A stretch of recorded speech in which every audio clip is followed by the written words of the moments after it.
Marine دستک کی مسلسل آواز سن کر ہڑبڑا کر بستر سے اٹھی اور سلیپنگ گون کی ڈوری باندھتے ہوئے اس سے آگے بڑھ کر دروازہ کھول دیا۔ اس کی آنکھوں میں نیند کا خمار تھا اور سنہری بال بے ترتیبی سے کندھوں پر بکھرے ہوئے تھے۔ کچھ بال چہرے پر بھی چپکے ہوئے نظر آ رہے تھے۔ آنکھوں میں نیند بھری ہونے کی وجہ سے اس نے ہنگس کو پہچانا نہیں تھا۔ وہ دروازے میں کھڑی عجیب سی نگاہوں سے اس کی طرف دیکھ رہی تھی۔ میں ہنگس ہوں، پیٹرک کا دوست، ہنگس نے کہا۔ تم نے شاید مجھے پہچانا نہیں، ہم آخری مرتبہ کیفے ایمیسن میں ملے تھے۔ اوہ ہاں، یاد آ گیا، میرین نے کہا۔ اس کے ساتھ اس کا چہرہ اس طرح سفید پڑ گیا جیسے سارا خون اچڑ گیا ہو۔ کیا معاملہ ہے پیٹر؟ تو خیریت سے ہے نا؟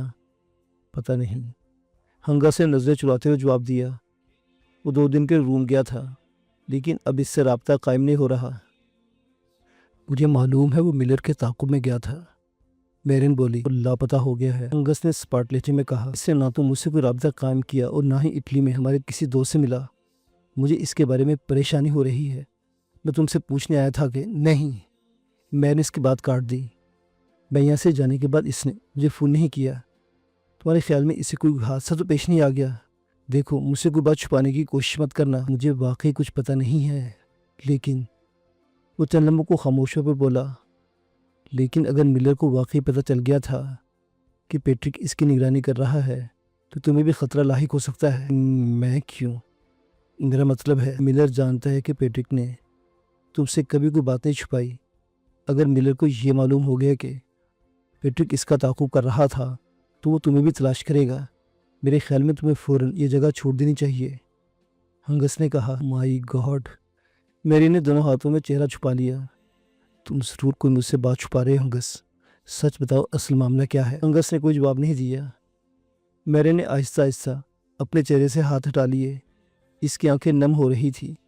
جلدی بتاؤ اصل بات کیا ہے، اس نے گلو گرفتہ لہجے میں کہا۔ ہمیں بالکل علم نہیں کہ پیٹرک کہاں ہے، ہنگس نے کہا، لیکن تمہیں کچھ عرصہ کے لیے یہاں سے چلے جانا چاہیے۔ میرین کی ٹانگیں کپ کپا رہی تھی۔ اس نے ایک ہاتھ سے دروازے کا سہارا لیا۔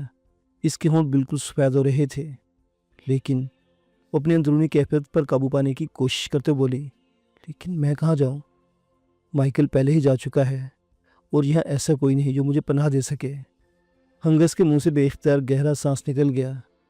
وہ متحرم نگاہوں سے میرین کی طرف دیکھنے لگا جس کی آنکھوں سے آنسو بہہ رہے تھے۔ ماؤنٹ آف اولیو کی چوٹی سے ابھرتے ہوئے سورج کی کرنیں یروشلم کے پرانے شہر پر روشنی کی سنہری چادر سی پھیلا رہی تھی۔ عبادت گاہوں کے بلند مینار اس طرح چمک رہے تھے جیسے ان پر سونے کا پانی پھیر دیا گیا ہو۔ سورج جیسے جیسے بلند ہو رہا تھا، ہر چیز سنہری ہو رہی تھی۔ یونانی طرز پر بنا آل نیشن چرچ کا سفید کلش اس طرح چمک رہا تھا جیسے روشنی کا کوئی گولا فضا میں معلق ہو کر رہ گیا ہو۔ مائیکل گورڈن یہودیوں کے محلے میں واقع اپارٹمنٹ کی بیرونی لینڈنگ پر کھڑا طلوع ہوتے سورج کا یہ دلفریب منظر دیکھ رہا تھا۔ یروشلم کے حسن نے اس پر کچھ اس طرح کا تاثر پیدا کیا تھا جسے وہ خود بھی کوئی نام نہیں دے سکا تھا۔ یہاں آنے کے بعد وہ اپنے آپ میں ایک عجیب سی تبدیلی محسوس کرنے لگا تھا۔ وہ تقریباً 10 دن پہلے یہاں آیا تھا اور اس وقت سے لے کر اب تک مسلسل گھومتا رہا تھا۔ وہ پرانے شہر کی ہر گلی، ہر بازار گھوم چکا تھا، کنگز آف اسرائیل کے مقبروں کی خاک بھی چھان چکا تھا۔ وہ ٹنل سیروم کے گھنٹوں گہرے پانی میں دیر تک چلتا رہا تھا۔ وہ مخصوص شال اوڑھے ہوئے یہودیوں کے گروہ میں بھی شامل رہا تھا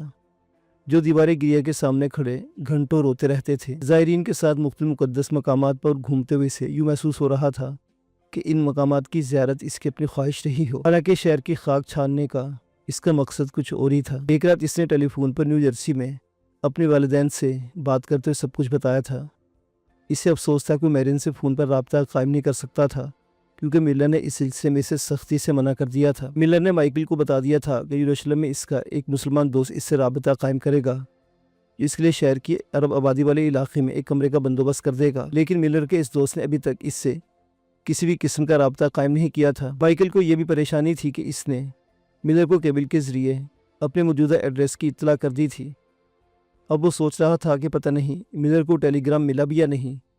یہ ٹیلی گرام تقریباً 1 ہفتے پہلے پیرس کے ایک پوسٹ باکس کے اندر ایڈریس پر بھیجا گیا تھا، لیکن اس کے پاس ایسا کوئی ذریعہ نہیں تھا جس سے اس امر کی تصدیق ہو سکتی کہ وہ ٹیلی گرام اپنی منزل تک پہنچ گیا تھا یا نہیں۔ اس کے علاوہ وہ یہودی ربی کاہن کی انتہا پسند تنظیم یہودی ڈیفنس لیگ میں شامل ہونے میں ابھی تک کامیاب نہیں ہو سکا تھا۔ اس میں شبہ نہیں کہ وہ کاہن کے سپورٹرز کی طرف سے منعقد ہونے والے 2 جلسوں میں شریک ہو چکا تھا، لیکن اس سے کوئی پیش رفت نہیں ہو سکی تھی۔ اسے جان کر بڑی حیرت ہوئی تھی کہ ان جلسوں میں خطاب کرنے والے زیادہ تر امریکی یہودی نوجوان تھے۔ ان جلسوں میں شریک ہونے والے اسرائیلی یہودیوں کی تعداد بہت کم تھی۔ ان جلسوں میں دنیا بھر کے یہودیوں پر ہونے والے مظالم کی داستانیں بڑھا چڑھا کر پیش کی گئی تھیں اور یہودیوں کے علاوہ ہر قوم کو کھلے عام گالیاں دی گئی تھیں۔ شروع میں اس کا خیال تھا کہ امریکی یہودی ہونے کی حیثیت سے اسے یہودی ڈیفینس آرگنائزیشن میں داخلہ ہونے میں کوئی دشواری پیش نہیں آئے گی، لیکن بہت جلد اس کی یہ خوش فہمی رفع ہو گئی تھی۔ پہلی مرتبہ جلسہ ختم ہونے کے بعد جب اس نے منتظمین اور مقررین سے رابطہ قائم کیا تو انہوں نے اپنے نظریات پر ایک طویل لیکچر دینے کے علاوہ کچھ پمفلٹ اور کتابچے اس کے ہاتھ میں تھما دیے تھے، لیکن جب اس نے آرگنائزیشن میں شامل ہونے کی خواہش کا اظہار کیا تو اسے سوائے گھورتی ہوئی نگاہوں سے کچھ نہیں ملا۔ ہمیں رضاکاروں کی ضرورت نہیں ہے، بارنی نامی ایک طویل قامت نوجوان نے سرد مہری سے جواب دیا تھا۔ مائیکل کو یہ سمجھنے میں دیر نہیں لگی تھی کہ بارنی ہی نوجوانوں کے اس گروپ کا سربراہ ہے۔ وہ فارس فیلڈ کا رہنے والا تھا۔ اس نے مائیکل کو بتایا کہ تقریباً ایک ہفتہ پہلے رابی کاہن کو گرفتار کر لیا گیا تھا، کیونکہ پولیس کو شبہ تھا کہ مسجد اقصیٰ کو بم سے اڑا دینے کی ایک سازش میں اس کا ہاتھ تھا۔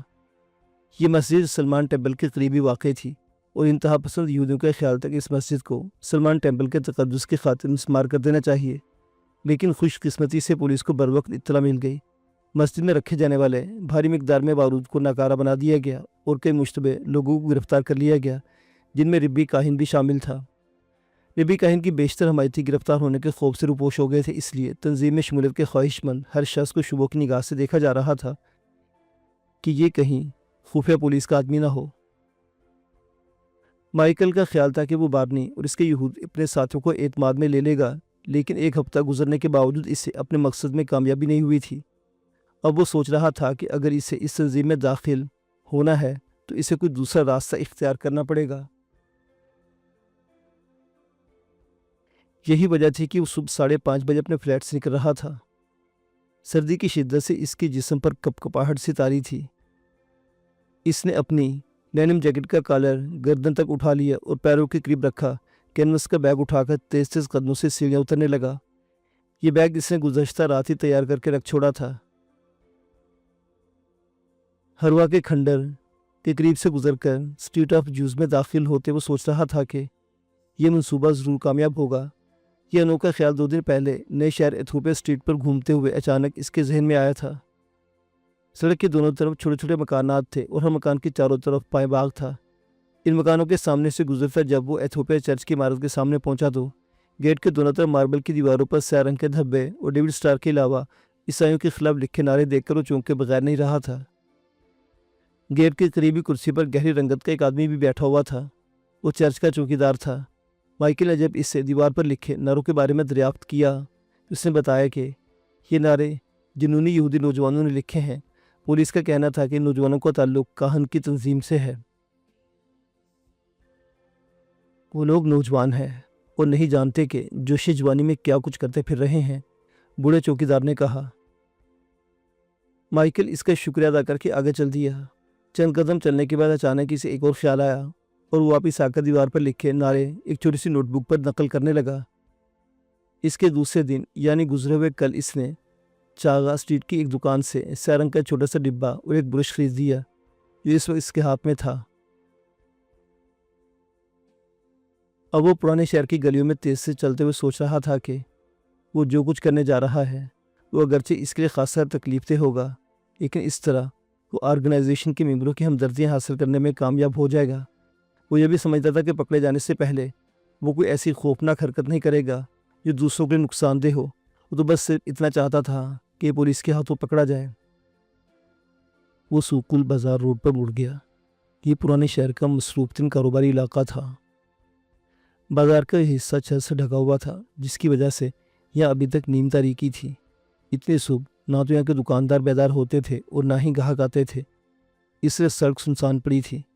اس بازار سے ملک کی گلی کے موڑ پر مسالہ جات مارکیٹ اسٹریٹ کا بورڈ لگا ہوا تھا اور اس طرح سے مختلف مسالہ جات کی خوشبو آ رہی تھی۔ ڈیوڈ اسٹریٹ پر پہنچ کر مائیکل کی رفتار کم ہو گئی۔ یہاں گلی پر چھت نہیں تھی۔ چند عرب دکاندار اپنی دکانیں کھول کر اپنا سامان دکانوں کے سامنے سجا رہے تھے۔